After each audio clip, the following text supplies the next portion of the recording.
You ever notice how quiet he gets right after you finally speak your truth? Not angry, not loud, just gone. He vanishes into silence, and suddenly, your mind becomes the loudest room you've ever been in. You replay every word, every look, wondering what you did wrong. But here's what no one tells you: his silence isn't peace. It's pressure. Because when a man goes quiet, his mind becomes a battlefield of everything he didn't say. See, men don't process emotion through words. They process it through absence. And when you stop chasing, stop trying to decode him, that silence he created turns into his own mirror. Every space you leave starts echoing his guilt. Every minute you stop reaching out, he starts realizing what he's losing. So, don't fear his silence, because it's not rejection, it's reflection. And the louder your peace becomes, the more his heart starts screaming your name. Silence isn't just silence, it's memory, it's pattern, it's the ghost of every moment you were made to feel unseen. You think you're waiting for him to text, but deep down, you're waiting for something older. A familiar H that started long before he ever came along. You sit in that quiet room, replaying every moment, but what you're really doing is trying to rewrite a story that began in your childhood. A story where love and uncertainty learn to hold hands. See, when you grow up having to earn attention, when love feels inconsistent, when affection is unpredictable, you start to believe that peace is conditional. You start to think you have to do something to deserve to be chosen. So when a man goes silent, your mind doesn't just hear nothing. It hears danger. It hears rejection. It hears that ancient echo. You're too much. You're not enough. You're replaceable. You start to panic, not because you're weak, but because your nervous system remembers what it felt like to be forgotten. That's the cruel trick of emotional neglect. It teaches you to chase love instead of receive it. And when you meet someone who mirrors that inconsistency, someone who pulls you close and then retreats just when you start to feel safe, it doesn't feel wrong. It feels familiar. Your body confuses adrenaline for connection. Your heart calls chaos chemistry. And suddenly, his silence isn't just his. It becomes the silence of every time you waited for someone to come back. Every time you stayed because leaving felt like failing. Every time you confused endurance with love. You start asking yourself questions that sound rational, but are really rooted in fear. Maybe he just needs space. Maybe I overwhelmed him. Maybe if I just show him how patient I am, he'll realize how much I care. But here's the truth that burns quietly in the background. Patience is not the same as self-abandonment. You can hold space for someone without erasing yourself inside it. Because love isn't supposed to make you shrink. It's supposed to make you expand. And yet, every time he goes silent, you find yourself getting smaller. Less laughter. Less energy. Less you. That's not love. That's emotional starvation dressed as devotion. And it's not your fault. You were taught to see love as work, to earn it, to fix it, to wait for it. You were taught that love was something you could convince someone to give. That if you just proved your worth long enough, they'd stay. So when a man pulls away, your brain goes into survival mode. You start to think, if I lose him, it means I wasn't enough. But that's not what it means at all. When he withdraws, it's not a reflection of your worth. It's a reflection of his capacity. You could hand him the softest love, the kind that asks for nothing, and he would still step back. Because receiving that kind of love requires emotional maturity, and not everyone has it.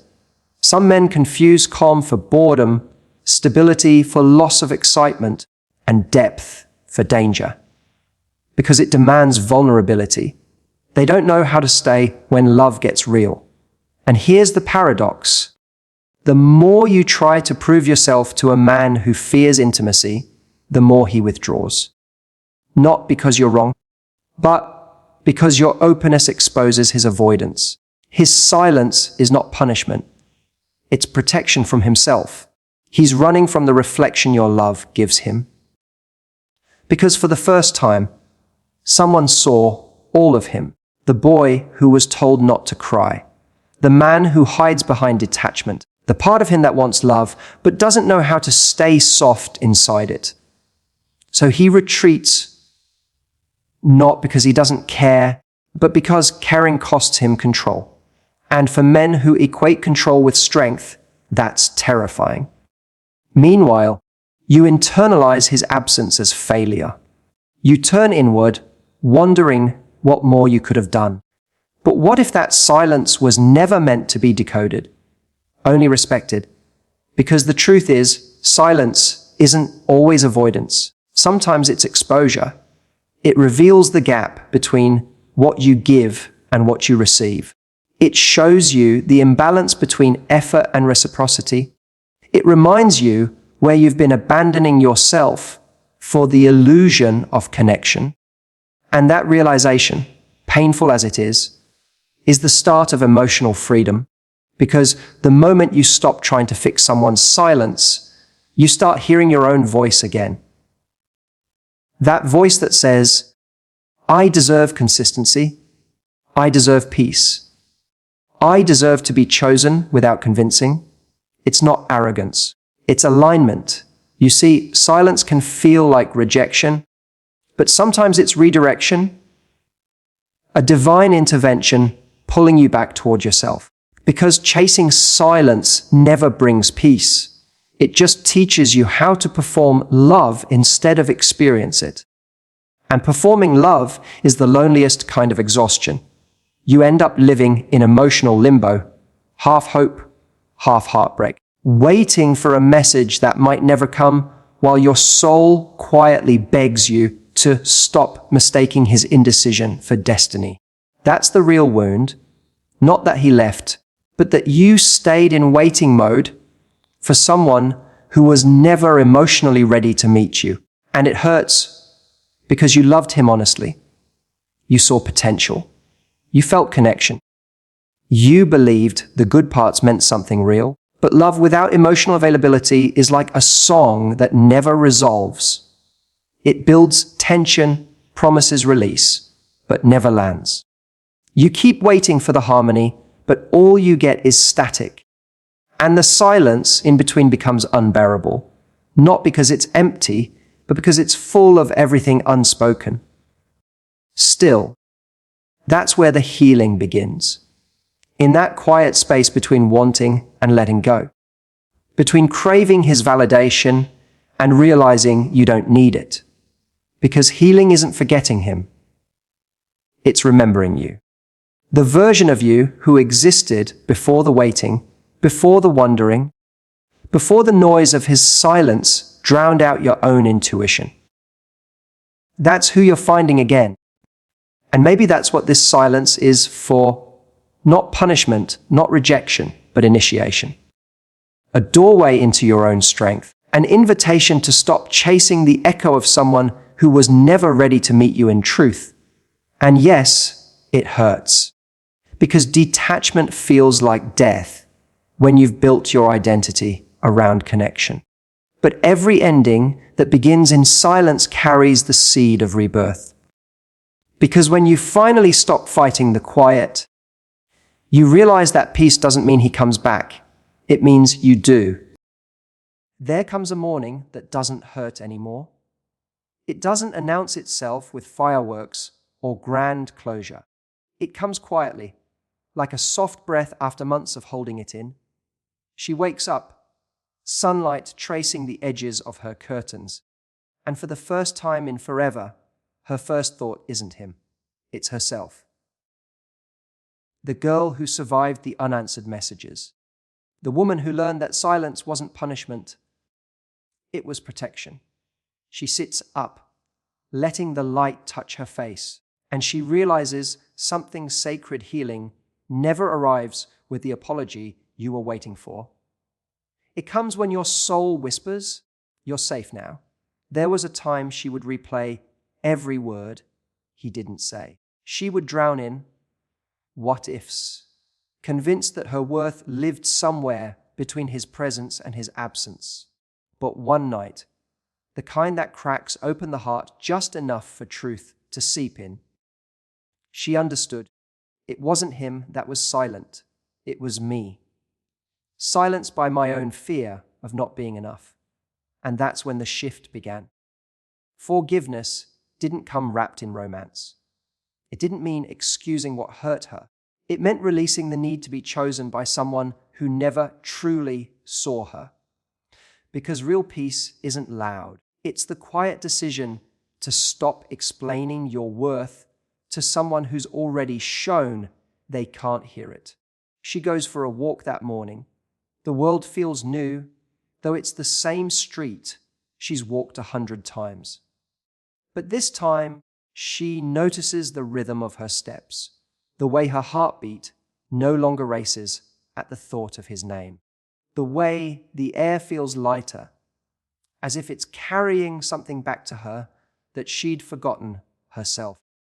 A small part of her wonders where he is now. Does he think about her? Does he feel the silence that once broke her? But then she catches her reflection in a shop window, and she smiles, because it no longer matters. For the first time, she's not looking for his ghost in every corner of her life. She's looking for her reflection, and she loves what she sees. Healing, she learns, is not about getting over him. It's about coming home to yourself after abandoning your heart for someone who couldn't hold it. She remembers how she used to chase his attention like it was oxygen. But now she understands the attention that fades when you stop begging for it was never love. It was control. True love doesn't hide in silence. It speaks in actions, consistency, and peace. And she's done confusing chaos for chemistry. There's a line she writes in her journal that morning. "I forgive you for not knowing how to love me. But more importantly, I forgive myself for trying to teach you." It's not anger anymore, it's awareness. And awareness feels like freedom. She starts reclaiming her small rituals, the things she once abandoned to fit into his world. Morning coffee with no phone beside her. Music that speaks to her soul, not her sadness. Laughing too loud. Loving too freely. Choosing people who choose her back. Every act of self-respect becomes a rebellion. Every boundary she keeps becomes an act of love. Sometimes she still thinks about the silence. But now it sounds different. It doesn't echo, it expands. She's learned that silence isn't always rejection. Sometimes it's divine redirection. A sacred pause from the universe saying, "You were never meant to shrink here," and maybe, just maybe. His silence was the loudest confession of all. Not that she wasn't enough, but that he was never ready for the kind of love that demanded truth. Meanwhile, in another part of the city, he scrolls through her old messages. The ones he left on, seen. He reads them like time capsules of a woman who once tried to meet him halfway through walls he refused to break. And something inside him stirs, too late. That's the thing about men like him. They realize her value only when her silence starts speaking louder than her voice ever did. He remembers the sound of her laughter, the warmth in her eyes, and how he used to drown it all out with pride.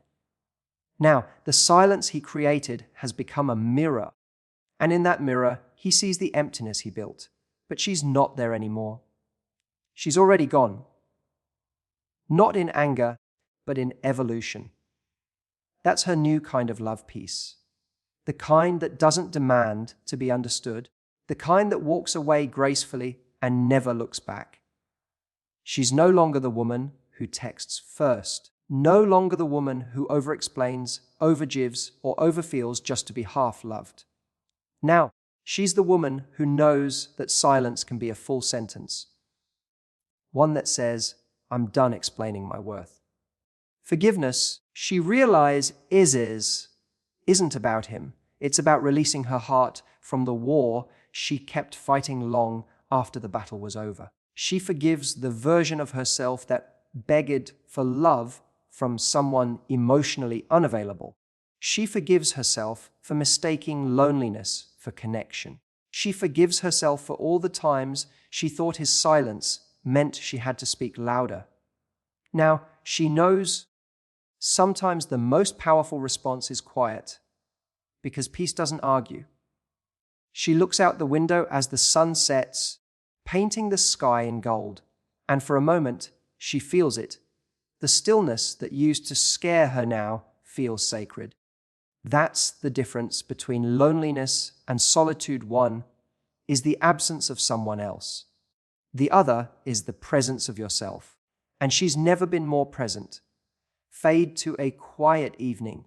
She lights a candle, plays her favorite song, and writes one last note in her journal. I'm not waiting for him anymore. I'm waiting for me. The version of me who never doubts her worth again. The page glows in the candlelight. There's no bitterness, no ache, just peace. Because when you truly forgive, you don't erase the past. You simply stop living there.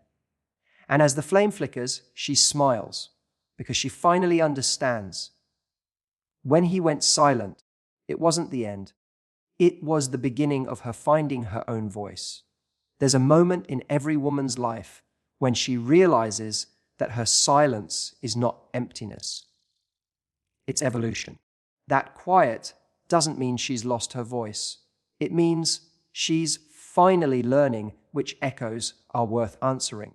The story of silence has been written before, on palace walls, in unsent letters, in the dust of forgotten empires. Cleopatra didn't raise her voice to keep her throne. She waited. Her stillness became her strategy. Her calm became her crown. Centuries later, a woman in Victorian England would write in her diary, "He left without a word, but I found peace in the space his absence created." Different worlds, same awakening, the art of turning heartbreak into sovereignty. You see, silence has always been misread. To the unhealed man, it feels like rejection. To the healed woman, it becomes reflection. Silence is not punishment, it's protection. When he withdrew, you thought the story was over. But in truth, that was only the first act. The still frame before transformation. The same way Helen's stillness before the ships burned wasn't surrender. It was the calm before destiny rewrote itself. Nights pass. He scrolls through old messages. Every unread text feels heavier now that you've stopped explaining yourself. His friends say he's fine, but the silence between his sentences tells another story. Because men measure regret in delay. It never hits them when you're crying. It hits them when you stop. A man's true reckoning begins when your absence becomes louder than your affection. He doesn't know what to do with peace. He was addicted to your reaction, to the sound of your worry, to the certainty that you'd return.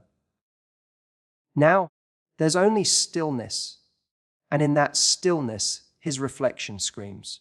And you begin to see the pattern, that every time you chased, you erased yourself a little. That love was never supposed to feel like convincing someone to see your worth. So you do the most radical thing a woman can do, nothing. You don't post to provoke. You don't text to test. You simply breathe, because your silence is your new language of self-respect. Flash to another century. A letter from World War II, never delivered. A woman named Eleanor wrote, "If you ever return, you'll find me different. I've learned to build a life inside my quiet." That's the sound of healing.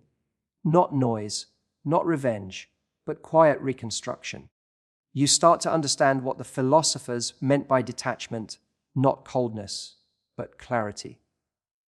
Detachment isn't closing your heart, it's cleaning the lens through which you love. True power is when you can love deeply and still walk away quietly.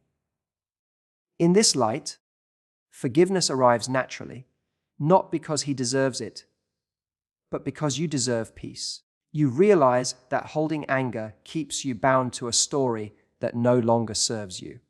So you release it softly, the way dusk releases the day.